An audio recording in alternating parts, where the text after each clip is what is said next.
So hello guys. So இதுவும் இல்லாமல் ஐ அப்டெண்ட் mythic item மான்வோட episode 3 Tamil தான் அதுக்கப்புறம் வீடியோவில் பொறுத்த மாதிரி யாரும் லைக் பண்ண பார்த்து லைக் பண்ணிட்டு நம்ம சேனலை வந்து சப்ஸ்கிரைப் பண்ண பார்த்துருக்கோம். சப்ஸ்கிரைப் பண்ணி பாருங்கள்.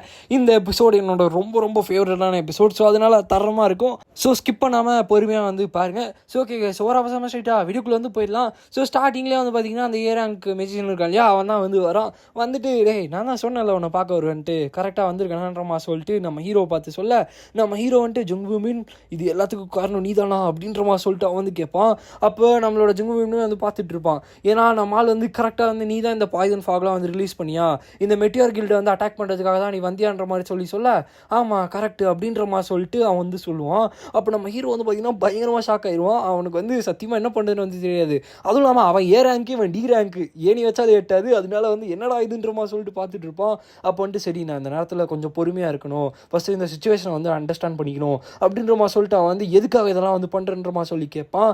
அதுக்கு அவன் வந்துட்டு ஏன்னா என்னோட கிளைண்ட் கேட்டான் அதனால தான், அதுவும் இல்லாமல் நிறைய பேருக்கு இந்த மெட்டியர் கில்டை வந்து பிடிக்காது, அதனால தான் வந்து அவங்கள கொண்டுடலான்னு சொல்லிட்டு பிளான் பண்ணோம் அப்படின்ற மாதிரி சொல்லிட்டு அவன் வந்து சொல்லுவான். அப்போ தான் நம்ம ஹீரோக்கு வந்து புரிய வருது ஆக்சுவலாக இது எல்லாமே வந்து பார்த்திங்கன்னா இந்த டஞ்சன் மர்டரர், அதாவது இவன் வந்து ஒரு நார்மலான ஆள் மட்டும் கிடையாது, டஞ்சனில் இந்த ஹண்டர்ஸ் இருக்காங்க இல்லையா இவங்களை அசசினேஷன் பண்ணுற ஆள்னு சொல்லி நம்ம ஹீரோக்கு வந்து இப்போ தான் புரிய வருது. அதனாலே வந்துட்டு அவன் என்னடா பண்ணுறதுன்னு சொல்லி பார்த்துட்டு இருப்பான். அதுவும் இல்லாமல் நம்மளோட ஆளுங்க இருக்காங்க இல்லையா, அதாவது நம்ம ஹீரோட பார்ட்டி ஆளுங்க எல்லாரையும் வந்து கொண்டிருப்பான். அதனாலே வந்துட்டு கண்டிப்பாக ரிவேஞ்ச் எடுக்கணும்னு சொல்லி பார்ப்பான். பட் அவனால் வந்து பார்த்திங்கன்னா தனியாக இவனை ஒன்றுமே வந்து பண்ண முடியாதுன்னு சொல்லிட்டு நம்ம ஹீரோக்கே வந்து தெரியும். அதனாலே வந்து பார்ப்பான் ஜுங் விமன் வந்து ஏ ரேங்க் மெஜிஷியனு, அதுவும் இல்லாமல் இந்த உலகத்திலே அதாவது இந்த கண்ட்ரி இருக்குல்ல இந்த சவுத் கொரியாலேயே 2% டாப்பில் இருக்க ஒரு ஆள் தான் இவன். ஸோ அதனால அவன் கூட கம்பேர் பண்ணும்போது நான் டி ரேங்க் தான். அதுவும் இல்லாமல் என்னோடய ரேங்கை பார்த்தா மிடில் லோ ரேங்க்கில் இருக்குது. அவன் வந்து ஸ்ட்ராங்கஸ்ட், நான் வந்து வீக்கஸ்ட்டு, கண்டிப்பாக வந்து என்னால் எதுவும் பண்ண முடியாது. அதுவும் இல்லாமல் இந்த இடத்துல நான் அவங்களோட டார்கெட் கூட கிடையாதுன்னு நினைக்கிறேன். ஸோ அதனால் நான் வாயம் போனால் லைட்டாக தப்பிக்கிறதுக்கு வாய்ப்பு இருக்குது அப்படின்ற மாதிரி சொல்லிட்டு நம்ம ஹீரோ வந்து பார்ப்பான். திடீர்னு பார்த்தா அந்த ஜுங்கு மீன் வந்து நம்ம ஹீரோ மேலே ஒரு அட்டாக் வந்து பண்ணுவான். நம்ம ஹீரோ ஜஸ்ட் மிஸ் தான் வந்து டாச் பண்ணுவான். அப்போ தான் அவனுக்கு வந்து புரிய வருது ஆக்சுவலாக அவன் டார்கெட் இல்லாமலாம் இல்லை, இவனும் ஒரு முக்கியமான டார்கெட் தான் அப்படின்னு சொல்லிட்டு அவன் வந்து அப்போ தான் வந்து யோசிப்பான். நான் வந்து டாச் பண்ணலன்னா இந்த நேரத்துக்கு செத்து போயிருப்பேன்ற மாதிரி சொல்லிட்டு அவன் வந்து பார்க்கும்போது திடீர்னு அந்த ஜுங்கு மீன் இருக்கான் அவன் வந்து சொல்கிறான் ஆக்சுவலாக அந்த மெட்டியார் கில்டு மட்டும் எங்களோட டார்கெட் கிடையாது, நீயும் தான் அப்படின்ற மாதிரி சொல்லிட்டு அவன் வந்து நம்ம ஹீரோ வந்து அட்டாக் பண்ணுவான். அப்போ நம்ம ஹீரோ வந்து கொஞ்சம் கொஞ்சமாக வந்து எப்படியோ டாச் பண்ணிகிட்டு இருப்பான். ஜஸ்ட் மிஸ்ல, ஸ்கில்லாம் கிடையாது, எப்படியோ ஃப்ளூக்கில் தான் வந்து டாச் பண்ணிகிட்டு இருப்பான். அதனால வந்துட்டு எதுக்காக இவன் இப்படி வந்து பண்ணுறான், நான் எதுவுமே அது தப்பாக பண்ணலையே, நான் சாகணும்னு யார் ஆசைப்படுவா அப்படின்ற மாதிரி சொல்லிட்டு அவன் லைட்டாக யோசி யாராக இருக்கும் அப்படின்ற மாதிரி சொல்லிட்டு வந்து பயங்கரமாக யோசிக்கிறான். அப்படி யோசிக்கும் போது தான் அவனுக்கு ஞாபகம் வருது ஒரு கேரக்டர். அது யாருன்னா அவனோட அப்பா மட்டும்தான். அவனோட அப்பா தான் வந்து பார்த்திங்கன்னா இவன் பிறக்கும் போதே வந்துட்டு இவன் பிறக்காமலே இருந்தது தான் நல்லா இருந்திருக்கும் அப்படிலாம் வந்து சொல்லியிருப்பாரு. அப்போ திடீர்னு ஜுங்கு மீன் கிட்ட வந்துட்டு என்னோட அப்பனை அவனை அமிச்சான் அப்படின்ற மாதிரி சொல்லிட்டு கேட்க ஜுங்குவின் வந்து ஒரு நிமிஷம் ஷாக் ஆகி ஸ்டாப் பண்ணிடுவான். ஏன்னா நம்ம ஹீரோ வந்து இவ்வளோ சீக்கிரம் கண்டுபிடிப்பான்னு சொல்லிட்டு அவனும் வந்து எதிர்பார்க்கல. அவன் ஸ்டாப் பண்ணிட்டு சிரிக்க ஆரம்பிச்சிருவான். அப்போ நம்ம ஹீரோட ஃபேஸ்லாம் ஒரு மாதிரி வந்து மாறிடும். அப்போ ஜுங்குவின் வந்துட்டு பரவாயில்ல, நான் நினச்சதோட மீ ரொம்பவே ஃபாஸ்ட்டாக வந்து க்ளூஸ்லாம் வந்து கண்டுபிடிக்கிற, அதனால தான் எனக்கு வந்து ரொம்ப பிடிக்கும் ஒன்று அப்படின்ற மாதிரி சொல்லிட்டு சொல்லுவான். அப்போ தான் நம்ம ஹீரோக்கு கொஞ்சம் கொஞ்சமாக ஞாபகம் வருது ஆக்சுவலாக இவனோட அம்மா வந்து செத்துருப்பாங்க போல், அதுக்கும் காரணம் அவங்க அப்பா தான் போல். அதனாலே நம்ம ஹீரோ வந்துட்டு பொறுமையாக உட்காந்து ஒன்று ஒன்றா யோசிச்சுட்டு சரி நான் உங்ககிட்ட இன்னொரு விஷயம் வந்து கேட்குறேன். 5 வருஷத்துக்கு முன்னாடி பனிக்காலம், அந்த டைமில் அதே ஆள் தான் உனக்கு சிம்லராக ஒரு விஷயத்த பண்ண சொல்லி கேட்டானா அப்படின்ற மாதிரி சொல்லிட்டு கேட்க டேய் நீ இந்த அளவுக்கு அறிவாளியாக இருப்பான்னு சொல்லிட்டு நான் எதிர்பார்க்கவே இல்லைடா அப்படின்ற மாதிரி சொல்லிட்டு ஜுங்கு மீன் வந்து சொல்லுவான். ஆக்சுவலாக இவங்க அப்போ தான் 5 வருஷத்துக்கு முன்னாடி வின்டர் சீசனை போய் இவங்க அம்மாவை கொள்றதுக்கு வந்து இவனை தான் வந்து அமைச்சிருப்பான் போல்.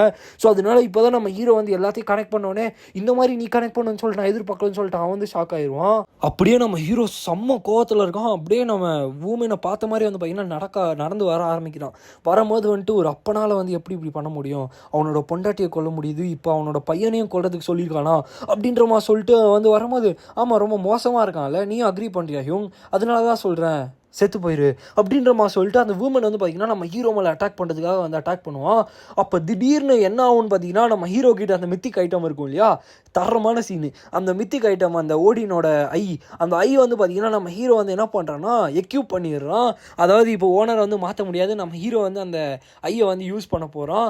டக்குன்னு வந்து இந்த வூமன் வந்து அவனோட அட்டாக்கை வந்து யூஸ் பண்ண டக்குன்னு அவனோட அட்டாக் வந்து அப்படியே கம்ப்ளீட்டாக டெஸ்ட்ராய் ஆயிடுது, அப்படியே மொத்தமாக வந்து அழிஞ்சே போயிடுது. வூமனுக்குமே வந்து என்ன நடக்குதுன்னு வந்து தெரியாது. புரியாது. நம்ம ஹீரோவை சுற்றி பயங்கர ஸ்ட்ராங்கான மேஜிக்கல் பவர் வந்து ஃப்ளோ ஆகிட்டு இருக்கும். இப்படிப்பட்ட ஒரு மேஜிக்கல் பவர் எப்படி இவங்கிட்ட வந்துச்சுன்றமா சொல்லிட்டு அவன் வந்து பார்க்க கொஞ்சம் கொஞ்சமாக அந்த பவர் வந்து பார்த்திங்கன்னா பயங்கரமாக ஸ்ட்ராங் ஆகிட்டே வந்து இருக்கும். இங்கே என்ன தானே நடக்குதுன்னு சொல்லிட்டு ஊமினுக்கு வந்து சுத்தமாக பிடிக்காது. அதனால வந்து அவன் என்ன பண்ணுவான்னு பார்த்தீங்கன்னா, சீக்கிரமாக இந்த இடத்த வந்து நான் காலி பண்ணிடுறேன், ஒன்று இந்த இடத்துலயே நான் முடிச்சிடுறேன்றமா சொல்லிட்டு அவன் வந்து பார்த்தீங்கன்னா செத்து போடான்றமா சொல்லிட்டு அவனோட அட்டாக் வந்து யூஸ் பண்ணுறான். அந்த அட்டாக் கரெக்டாக நம்ம ஹீரோட கண்ணுக்கிட்ட வரும்போது டக்குன்னு அந்த அட்டாக் வந்து பார்த்தீங்கன்னா உடஞ்சி பீஸாக நொறுங்கி போயிடுது. ஊமெனுக்கு ஒன்றுமே வந்து புரியாது. நம்ம ஹீரோக்கு வந்து பார்த்தீங்கன்னா அவனோட சிஸ்டமில் வந்து காட்டுது, நீங்கள் வந்து ஓடினோட லாஸ்ட் ஐ, அதாவது ஓடினோட தொலைஞ்சு போன அந்த மித்திக்கல் ஐட்டம் வந்து எக்யூப் பண்ணுறீங்க, அதனால இந்த ஐட்டம் வந்து இதுக்கு மேலே உங்களுக்கு சொந்தமானதுன்ற மாதிரி சொல்லிட்டு காட்ட நம்ம ஹீரோ வந்துட்டு இப்போ தான் எனக்கு வந்து தெரிஞ்சு, என்னால் இந்த ஐட்டம் வந்து இதுக்கு மேலே சேல் பண்ண முடியாதா அப்படின்ற மாதிரி சொல்லி பார்த்துட்டு இருப்பான். அப்போ இந்த ஊமென் வந்துட்டு பைத்தியக்கார மாதிரி வந்து கத்திக்கிட்டு இருப்பான்.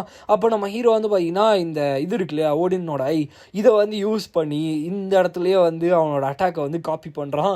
அதாவது இந்த ஓடினோட லாஸ்ட் ஐயோட ஒரு மெயினான பவர், ஒரே பவர் கிடையாது, ஒரு மெயின் பவர் வந்து என்னன்னா அவங்களோட மேஜிக் வந்து காப்பி பண்ணுறது. அதே அட்டாக் அவனுமே வந்து காப்பி பண்ணுவான். இது அந்த அட்டாக்கோட பேர் பிளிட்ஸ் செயின். இந்த செயினை யூஸ் பண்ணி அந்த இடத்துல ஊமினை வந்து பார்த்தீங்கன்னா அவன் கொன்றுவான். ஊமினே வந்து பார்த்தீங்கன்னா அந்த இடத்துல செத்தோடனே நம்ம ஹீரோவும் அப்படியே மடிஞ்சு விழுந்துருவான். அவனுமே வந்து பார்த்தீங்கன்னா சுத்தமாக மானா இருக்காது. என்னடா என்னோட வாழ்க்கை இப்போ தான் கொஞ்சம் மாறப்போகுதுன்னு நினச்சேன், இந்த மாதிரி கேவலமாக வந்து முடிஞ்சிருக்கு, இப்போ தான் அந்த மித்திக் ஐட்டம் வச்சு நான் கொஞ்சமாச்சும் பணத்தை வந்து சம்பாரிச்சு என்னோட லைஃப் வந்து பார்க்கலான்னு நினச்சேனேன்றமா சொல்லிட்டு அவன் பயங்கரமாக வந்து ஃபீல் பண்ணிகிட்டு இருப்பான். இப்படி நான் சாவ விரும்பலைன்றமா சொல்ல அவனோட சிஸ்டம் வந்து டக்குன்னு ஆன் ஆயிடுது. ஆன் ஆகிட்டு வந்துட்டு, நீங்கள் இந்த சுச்சுவேஷன்லேருந்து எஸ்கேப் ஆக விரும்புகிறீங்களா, உங்களை வந்து நாங்கள் பாஸ்ட்டுக்கு வந்து டெலிபோர்ட் பண்ணிட்டுமான்ற மாதிரி சொல்லி கேட்க நம்ம ஹீரோவுமே வந்துட்டு என்ன சாகும் போது என்ன நடக்குதுன்ற மாதிரி சொல்லிட்டு சரி ஓகேன்ற மாதிரி சொல்லிட்டு அவன் வந்து பார்த்தீங்கன்னா அவன் வந்து அந்த ஆப்ஷனே வந்து ஓகேன்னு சொல்லி கிளிக் பண்ணிடுவான். பார்த்தா டக்குன்னு வந்து நம்ம ஹீரோவுக்கு முன்னாடி நிறைய கடவுள்லாம் வந்து பார்த்தீங்கன்னா வந்து போகிறாங்க. ஒரு ஏஞ்சல்ஸாக வந்து பார்த்தீங்கன்னா வராங்க. யாருன்னு வந்து தெரியல ஆக்சுவலாக, அந்த பேர்லாம் வந்து காட்ட மாட்டுறானுங்க. லைக் ரெட் கலரில் ஒரு முடி வச்சிருக்க ஒரு ஏஞ்சல் வராங்க, அதுக்கப்புறம் கோல்டு கலரில், ஒயிட் கலர்லன்னு சொல்லிட்டு ஒரு ஏஞ்சலாக வந்து வராங்க. அப்படியே நம்ம ஹீரோவோட கையை பிடிக்கிறாங்க. நம்ம ஹீரோ டக்குன்னு ஒரு கனவுலேருந்து எந்திரிக்கிற மாதிரி எந்திரிக்கிறான். பார்த்தா நம்ம ஹீரோக்கு நிறைய நோட்டிஃபிகேஷன் வந்திருக்கு, நீங்கள் வந்து இந்த ஏசிட் சிஸ்டமோட ஒரு பெரிய எதிரி ஆகிட்டீங்க, உங்களுக்கு ஒரு ஸ்கில் வந்து கிடைக்குது, அந்த ஸ்கில்லோட பேர் one who is observed by the gods, அதாவது கடவுள்களால் கண்காணிக்கப்படுற ஒரு மனுஷன் அப்படின்ற மாதிரி ஒரு ஸ்கில்லாம் வந்து பார்த்திங்கன்னா நம்ம ஹீரோ கிடைக்குது. நம்ம ஹீரோ டக்குன்னு எந்திரிச்சு பார்க்குறான். திரும்பி பார்த்தா அவனோட அம்மா ஃபோட்டோலாம் வந்து இருக்குது, பெட்ரூமில் தான் வந்து எந்திரிச்சிருக்கான். அப்போ தான் நம்ம ஹீரோக்கு வந்து புரிய வருது, ஆக்சுவலாக அவன் மிடில் ஸ்கூலில் அந்த ஹை ஸ்கூல் இருப்பான், ஹை ஸ்கூலில் இருக்கும்போது அந்த 3rd இயர் அந்த டைமுக்கு வந்து பார்த்திங்கன்னா நம்ம ஹீரோ டெலபோர்ட் ஆகிருப்பான். நான் வந்து கனவா காண்றேன்ற சொல்லிட்டு ஒரு நிமிஷம் நடந்த எல்லா கேவலமான விஷயம், அவனுக்கு ரொம்ப கஷ்டப்படுத்துகிற எல்லா விஷயத்தையும் வந்து யோசிச்சு பார்க்குறான். அப்போ தான் அவனுக்கு வந்து புரிய வருது ஆக்சுவலாக அவன் உண்மையாகவே வந்து பாஸ்ட் வந்திருக்கான்னு சொல்லிட்டு. அப்போ அவங்க அம்மாவை பற்றி யோசிச்சு பார்த்துக்குமே டக்குன்னு அவங்க அம்மா அந்த இடத்துல வந்து வருவாங்க. வர்றதை பார்த்தோன்னே நம்ம ஹீரோ வந்துட்டு இந்த கனவுலேருந்து நான் எந்திரிக்கவே வந்து ஆசைப்படல அப்படின்ற மாதிரி சொல்லிட்டு ஓடி போய் அவங்க அம்மாவை கட்டி பிடிச்சி அழுவ ஆரம்பிக்கிறான். இந்த இடத்துல இந்த வீடியோ நம்ம ஏன் பண்ணிக்கலாம் கைஸ். இந்த எபிசோட் சும்மா தரமாக இருந்திருக்குன்னு நினைக்கிறேன். எனக்கு ரொம்ப ரொம்ப பிடிக்கும். இதுக்கப்புறம் வர எபிசோட்ஸ் எல்லாமே வந்து சூப்பராக இருக்கும். ஸோ அதனால் வெயிட் பண்ணி வந்து பாருங்கள். இந்த எபிசோடோட எக்ஸ்ப்ளனேஷன் எப்படி இருந்துச்சுன்றதை மறக்காமல் கமெண்ட் பாக்ஸில் வந்து கமெண்ட் பண்ணுங்கள். அடுத்த ஒரு நல்ல வீடியோவை நான் திருப்பி வந்து மீட் பண்ணுறேன். So bye guys.